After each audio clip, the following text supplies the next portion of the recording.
On today's show, the NBA released its schedule on Thursday, and as far as it pertains to the Cavs, there's one word that comes to mind. That word is brutal. I'll tell you why on this edition of Locked On Cavs.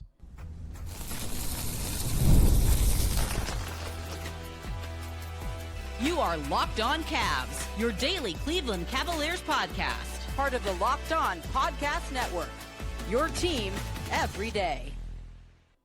Hi again, everybody. My name is Danny Cunningham, and I cover the Cleveland Cavaliers over at my Substack, The Inside Shot, and you're listening to the latest edition of Locked On Cavs, where on today's show, we are going to dissect the 80-game schedule. Yes, 80. We are still waiting on 2 games that was released by the NBA on Thursday for the Cleveland Cavaliers. And the word that comes to mind when I saw this schedule was brutal. This is, I think, an incredibly difficult schedule. Now, I know that, everyone has to, for the most part, play the same opponents. Everybody has to, for the most part, play the same travel type of game, right? Everyone's going to play 41 at home. Everyone's going to play 41 on the road. That's how it works for the Cavs, the same way it works for all 29 other teams in the NBA. But this was, I think, a little bit more difficult than your average schedule for the Cleveland Cavaliers. So I want to run through some statistics. I want to go through some really difficult portions of this schedule. And there are some good things, like there are some benefits to this schedule that we will talk about on today's show. But we've got to start with the bad. So the Cavaliers have 16 back-to-backs this season, which that is tied for the most in the NBA. I believe there are 5 other teams in the league that will have 16 back-to-backs this season. And part of this for the Cavs is because they are the second to last team to start their season. I mentioned this on yesterday's bonus episode. Basically that because the Cavs don't start until that Thursday, October 22nd, taking on the Philadelphia 76ers, they were going to be put at a little bit of a disadvantage. Now, I did not have the number of back-to-backs when I said that, but the fact that their season is 2 days shorter than some other teams, that stuff matters when you think about how many days off you're going to get. Like, those days all count the same on the schedule. They don't actually count the same in terms of rest and recovery. And the fact that the Cavs start 2 days later than the New York Knicks, than the Oklahoma City Thunder, that is something. Then the Philadelphia 76ers, who I believe have the fewest back-to-backs in basketball, that's something that is a big deal. The Cavs also have 23 3-games and 4-night stretches. That is the 6th most in the NBA. They have 1 5-games and 7-night stretch. That one culminates with a nationally televised game against the New York Knicks. I'm just going to mark that one down as a loss right now. Like, that is what it is. There's going to be a lot of conversation after that game, and we will talk about the Knicks coming up in just a second. But anytime you play 5 games and 7 nights, that 5th game, you're probably going to lose. The Cavs had 2 5-7s last season. Guess what? They lost the 5th game in both of those games. One of them was to the Golden State Warriors the night after a really, really impressive win against the San Antonio Spurs. I don't remember the other. Actually, I think they had 3. I believe they had 3 5-7s last year, and they went 0-3 in the 5th game. I don't remember the other 2, but I remember that Warriors loss coming off of a galvanizing win over the Spurs the night before.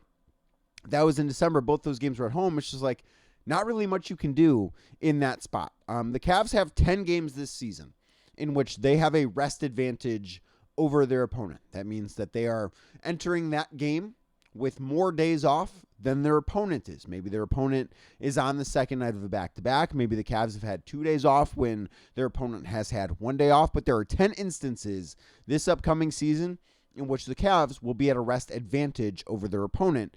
That is the 5th fewest in the East. There are a few other teams that also have 10 games with a rest advantage in the Eastern Conference, but that's not necessarily a great thing.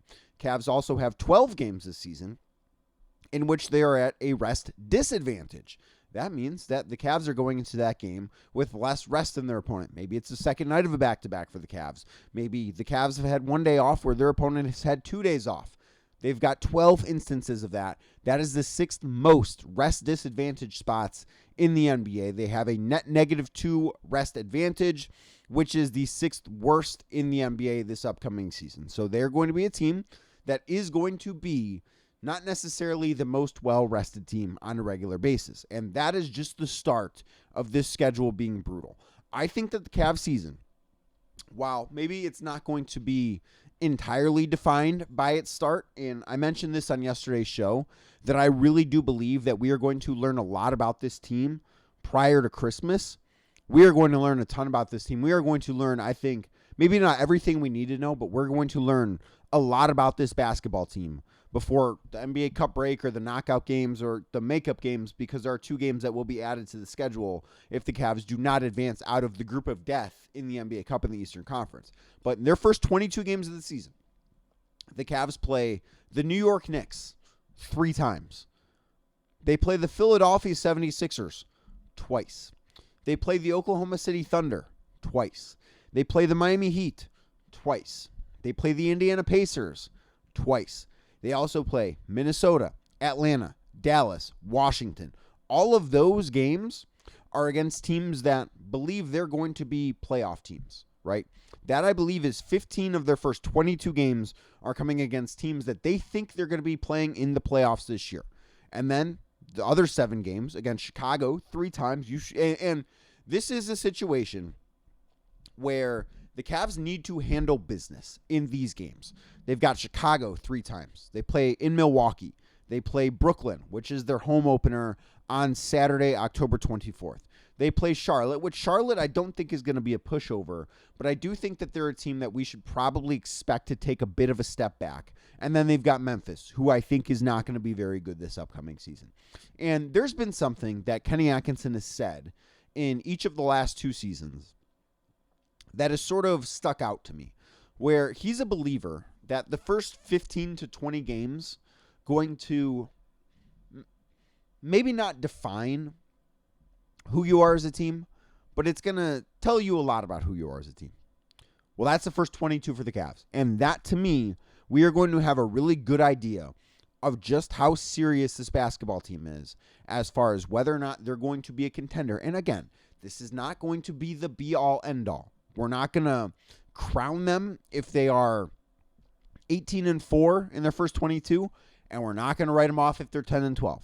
But I think we're going to learn a lot about them in those first 22 games. The first 10 games of the season, at Philly, Brooklyn at home, Minnesota at home, Washington at home, in Atlanta, in Milwaukee, Oklahoma City at home, in Oklahoma City, Philly again, New York at home. That is brutal. That is brutally difficult to start off the season. And I do wonder if the NBA, because traditionally, the NBA likes to backload its schedule. It likes to give good teams marquee opponents late in the season. And the Cavs have some marquee games late in the season. And the Cavs are not alone in this, because obviously they play the New York Knicks all 4 times that they will play them this season prior to Christmas. So it's not as if, all of these other teams have easy games at the start and the Cavs are going to have to play catch up. I wonder if there has been a shift in the NBA schedule to where they're trying to put more marquee games early on in the season, because that is what this Cavs schedule is. And like that first 10 games, if they come out of that above 500, say they go 6-4 in their first 10, I think you have to look at that as a success. Like, this is an extremely difficult start to the season. The Cavs are going to have their hands full. This is something that when we saw the NBA Cup group, I thought was a possibility. I didn't necessarily, because you knew, okay, well, they're going to play Philly early. They're going to play New York early. And when we saw that they were playing Philly twice, or Philly to open the season, we knew they would be playing Philly again early on. Knew they'd be playing Indiana early, which we've not gotten to yet. Knew they would be playing Miami early, which we have not gotten to yet. But we knew the early portion of the season was going to be a challenge. And part of this is there are a lot of teams in the Eastern Conference that think they're going to be good this year, that expect to be good this year. But the fact that the Cavs also play 2 of the, I think, 4 best teams in the Western Conference for 3 games in their first 10, between Minnesota at home and then a back-to-back with OKC, 1 game in Cleveland, 1 game in OKC, that's a really, really tough draw. Now, you can look at this and say, well, it's a good thing that the Cavs are getting those games out of the way. There is a glass half full way to look at this early portion of the season for the Cavs, but it's a tough draw. And listen, you have to play these games at some point or another. You have to play OKC twice. You have to play Minnesota twice, whether you play them the first week of the season or the last week of the season. You have to play them at some point. But the fact that all of these games are bunched up together is a really, really challenging thing for the Cavs. Some travel notes that I think are really important. And I've not seen anybody put together a flight tracker yet. I'm sure this will happen, whether it's Positive Residual or one of the other sites that tracks this. The Cavs are going to take 59 flights this season, which is a lot. And that's as of right now. It will increase depending on the results of the NBA Cup. Like, they will at least have to take 2 more flights. So, like, you can put that at 61. They do not, this season, have road games in the same city. You can think back to last year.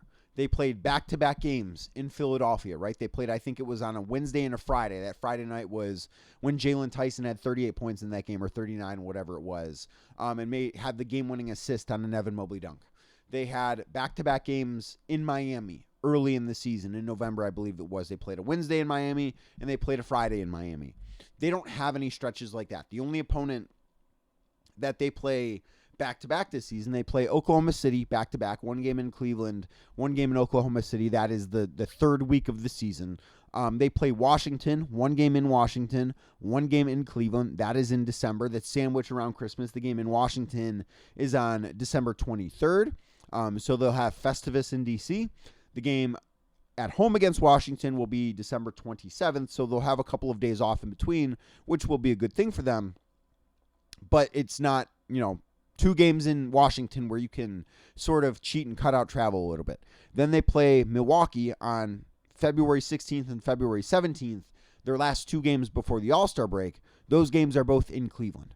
But they don't have 2 road games in the same city, and it's even kind of, amplified because because one of the things they got to do last year too, you think about the first week of the season, they opened up last year at Madison Square Garden against the New York Knicks, and then 2 days later, they played the Brooklyn Nets at Barclays Center. They don't get that. They do get to have the Lakers and the Clippers back-to-back days, both in Los Angeles. So that's, I guess actually they'd be at 58 flights then, if I miscounted that. Or I guess 60 after the NBA Cup. So that's really their only instance of playing back-to-back road games in the same city. That's an important note to think about here. And then there is some tough travel for the Cavs. They will go from December 23rd to February 6th without playing consecutive games in the same city. That's ridiculous. That is going to be January is going to be the toughest month of the season for the Cavs. They don't play back-to-back games in the same city throughout the entire month. So December 23rd, like I mentioned, they play Washington in Washington. They don't have consecutive home games until February 6th and February 9th. That's when Orlando and Toronto are in Cleveland. Throughout that stretch, so the month of January, the Cavs play 16 games in January. They play 11 of those 16 games on the road. That's going to be a really, really challenging month. And then right after that, they go out west. So that stretch is going to be the stretch that the Cavs, you just need to get through. And it's difficult when that's the case after the starting part of the schedule is so difficult, right? Because it's not as if they'll have, maybe they will. Maybe they get off to a great start. I don't know. I can't see the future here. But you look at that schedule and say, hey, if you are, like I said, 6-4 through 10 games, that's really good. If you are 12-8 through 20 games, that might be a really good thing. That might be a really good start to the season. It's hard to see them going 15-0 the way they did a couple of years ago. So you're not most likely going to have all of those wins banked up. You're going to have to find ways to win games in what I think is going to be a really, really challenging month of January, where, again, they have 11 of 16 games on the road. They have a 4-game road trip in January. They're in Minnesota, in Atlanta, in Milwaukee, and in Memphis in that road trip. That's a difficult road trip with ending on a back-to-back in Milwaukee and in Memphis. And then what kind of makes it worse, what makes the month of January so difficult is, so they go on that 4-game road trip in the middle of the month. Then they come home for a noon game on Martin Luther King Day against Detroit. That's going to be really tough. And then immediately afterwards, well, not immediately because they will have 2 days off, but then they go right back on the road for 3 more games. And then they come back home and they face Detroit again, and then they go on the road again. So they're not going to get settled for that entire month. It's going to be an incredibly tough month of January for the Cavaliers. It's going to be a huge challenge for that team. So that is the toughest part of the schedule. They've got one big West Coast trip. That comes in March. We'll get to that because I actually don't think that's all that tough. Because while this schedule, again, brutal is the word that I think of when I see the Cavs schedule, there are some lighter parts. There are some easier parts. And that's what we're going to talk about next right here on Locked On Cavs. But first, today's show brought to you by Odoo. Running a business shouldn't feel like you're trying to connect a bunch of systems that were never really designed to work together. You've got one app for accounting, you have another app for inventory, different app for sales, and somehow none of those apps find a way to talk to each other. Well, that's where Odoo comes in. Odoo is an all-in-one business management software that brings every part of your business together in one powerful platform. Sales, accounting, inventory, marketing, all those things that are essential to running your business, they're all going to work in one place, and they will help your team move faster, stay organized, and focus on growing the business instead of managing the software, because that's what you should be doing. Your business should be about growing. It should be about making money. It should be about doing the thing that you're in business to do. And unless your business is a software management business, chances are you didn't get into business to figure out how to juggle all of those things. So let Odoo help you, because the best organizations, they know that success, it's not just about talent, right? You can have one of the most talented teams in sports, but if everything doesn't mesh correctly, if everything doesn't communicate in the proper way, if everyone's not necessarily working towards the same goal, well, it's hard to be successful. That's true in business, and it's true in sports as well. So great organizations, they win because operations matter. That's exactly why you should get Odoo. Try it for free today at odoo.com/lockedon. That's Odoo, odoo.com/lockedon, LOCKEDON. One more time, that is odoo.com/lockedon. Thanks for making today's edition of Locked On Cavs your first watch or listen of the day. If you are watching or listening right now, please do me a favor, hit that thumbs up button for me, click subscribe wherever you might be listening to the show, and hit that notification bell if you're watching along on YouTube. So the Cavs schedule, like I said, it's brutal, but I don't think the entire thing is bad. I do think there's some good news as far as this schedule goes. I think, again, it's a tough schedule, but I think the end of it's very manageable. And that could be a really important thing for the Cavs. Because if you look at that West Coast road trip that the Cavs have, and it spans from March 9th, which begins in Detroit, technically that is going west. Then they go out to California for 4 games where they will play all 4 California teams, which I think it is a good thing that the Cavs only have to go to California once. Then they finish off that 6-game road trip in Denver against the Nuggets on Thursday, March 18th. After that, the schedule, I think, is really manageable, and the travel is minimal, and that's an important thing. So the Cavs' final 29 games of the season, they will only change time zones 5 times. They go from Eastern time, that game against Detroit, to Pacific time, where they start the West Coast portion of that road trip with the game against the Clippers. They will be in Pacific time for 4 straight games, which, listen, it's not my favorite thing to have to stay up until 10 o'clock or 10:30 in the case of that game against the Clippers for a Cavs game to start. But from the team standpoint, they've got to be happy that they're just going to be able to acclimate to West Coast time, and that'll be that.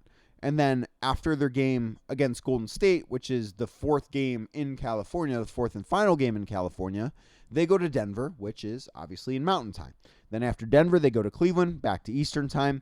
They are then in Eastern Time until the 3rd to last game of the season.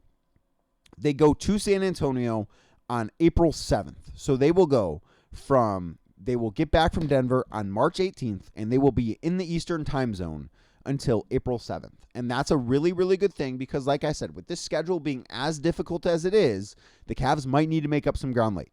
And of their final 11 games, they have 11 games left after that road trip. Their final 11 games, 8 of them are at home. The road games are at Brooklyn, at San Antonio, which is that one game that's in the Central Time Zone, and at Indiana. While those games are, they don't necessarily have a ton of pushovers in the stretch. That stretch, it starts with Chicago, which is a game the Cavs should win. However, the first game back after a long road trip can be really tricky.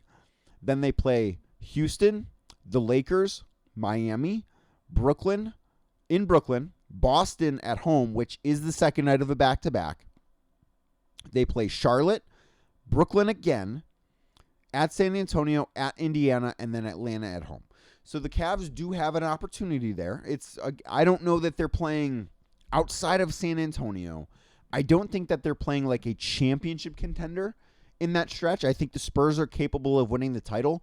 I don't think any of those other teams they play are capable of winning the title. Maybe Indiana, but we just kind of have to wait and see on them.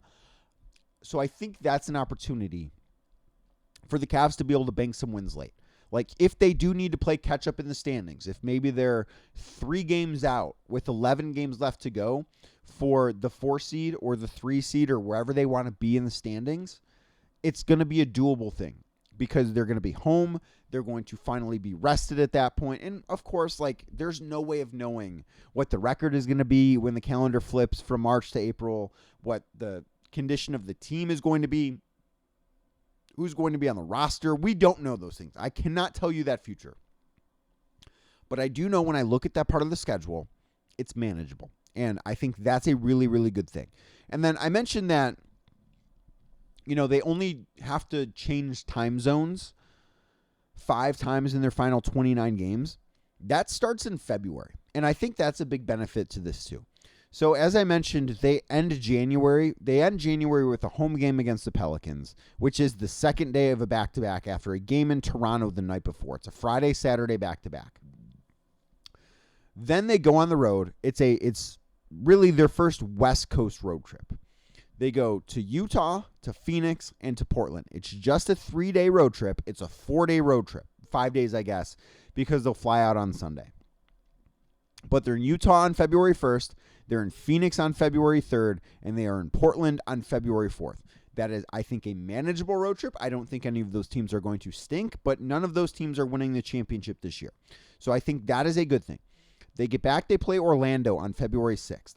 They then are in the Eastern time zone from February 6th until they go out west on March 11th. That's a good thing. That is an opportunity for them, too, where in January, they're on the road all the time. In February, and obviously February is going to have fewer games because the All-Star break is baked in, and the All-Star break is a week later this season. Typically, it's right around Valentine's Day. It's the week after Valentine's Day this year. But the Cavs will have home games against Orlando, Toronto. Then they go on the road for Indiana, Toronto. Then it's Phoenix, Milwaukee. Then the All-Star break, Sacramento, at Boston, home against Philly, home against Portland, home against Atlanta before they go on that long road trip. So that portion of the schedule is one that I think is relatively manageable. Again, and part of this is the Eastern Conference has 11 or 12 teams that are capable of making the playoffs this year. I think this year in the Eastern Conference is going to be maybe the best year in terms of talent in the conference that we've ever seen. So that is something to keep in mind as to why the schedule looks so tough, because you can look at these teams like, man, the Washington Wizards, they're not going to win the title this year, but they're not the same pushover that they've been. I think the Cavs have beaten the Wizards like 15 straight games or something like that. Like, they have an absurdly long winning streak against the Wizards. It's not going to be that type of thing, right? Even Brooklyn is not going to be a pushover, mostly because they don't control their own draft pick, and that's part of this too. I think Charlotte's going to take a step back. I think Chicago is going to stink in the Eastern Conference. But as you look at this, like, I think Milwaukee's going to be really bad too. You look at this, there's just like not a lot of teams in. Listen, there's going to be a team out there that's going to have a brutal year. Maybe it's the Cavs, like, I don't know, but there's going to be a team that gets decimated by injuries because no one thought the Indiana Pacers were going to be the second worst team in basketball last year the way they were, but that's how it shook out. There's going to be a team like that that just gets decimated by injuries and is nowhere near close to the team that everybody thought they would be. I would venture there's going to be one of those teams in the West and there's going to be one of them in the East, and you kind of have to hope it's not your team if you're a Cavs fan. But this is on paper, it's a really, really challenging conference. So I think there are opportunities in the schedule, but overall, like, there are good things. Like, the Cavs do get some breaks, especially later on in the season. But they're going to have to get through their first 50-plus games and then try and hit the gas after that. Like if the Cavs are 29-21 through 50 games, or yeah, that'd be 50 games. My math checks out there. I think that'd be a huge win because they'll have an opportunity over their final 32 really to go on a run, but they've got to get there. And if they get to 29 wins in their first 50 games, this is the team that I think will win 50-plus games. I still think that's something they're capable of, but the schedule of the NBA did not do them any favors. Now, there's some other news and notes, not necessarily ones that I think affect the way the team's going to play on the court, but could affect you as a fan. So we'll talk about those next right here on Locked On Cavs.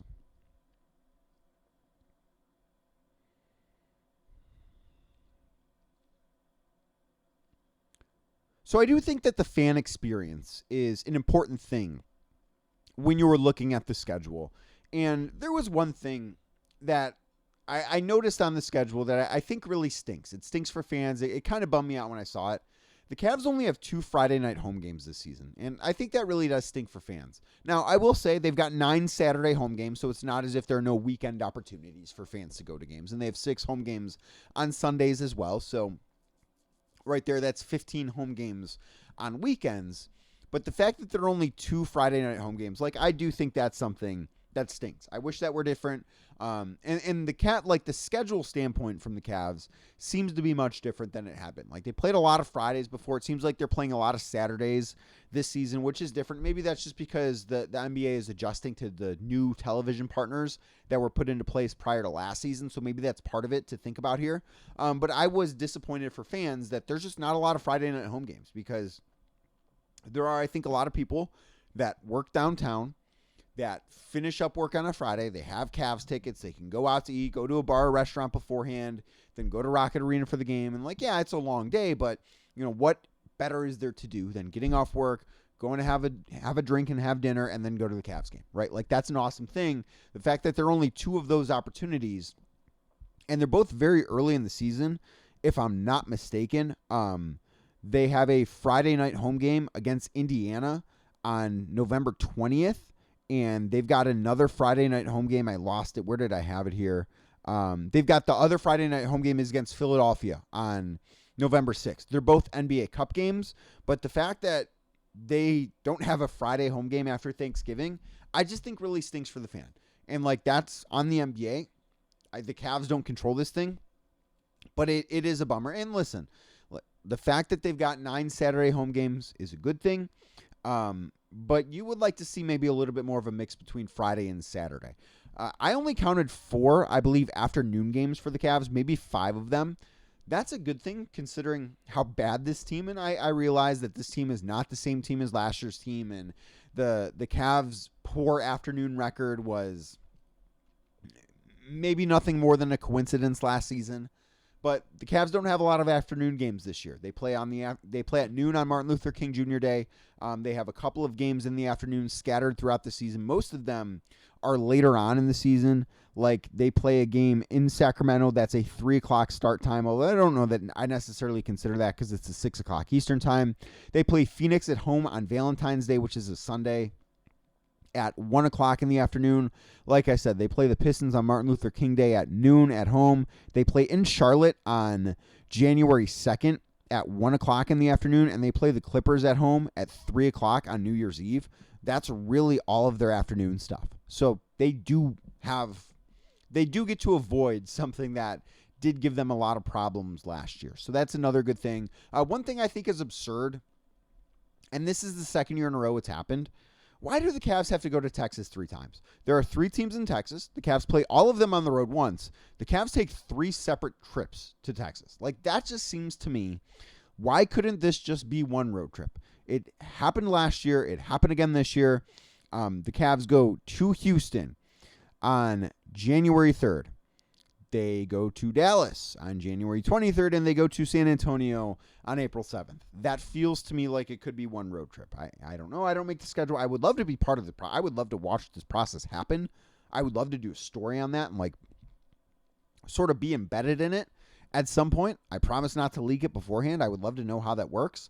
But I think that could have made much more sense. So overall, the Cavs schedule is an incredibly difficult one. If the Cavs get to 50 wins this year, it's going to be because they absolutely earned their way to 50 wins. I think they can make up some wins at the back, but they're going to have to get through what I think is a really, really challenging start to the season. And it all gets underway on October 22nd in Philadelphia against LeBron James and the 76ers. That's going to do it for this edition of Locked on Cavs. I appreciate everybody hanging out with me right here, wherever you get your podcasts, Apple, Spotify, or on YouTube as well.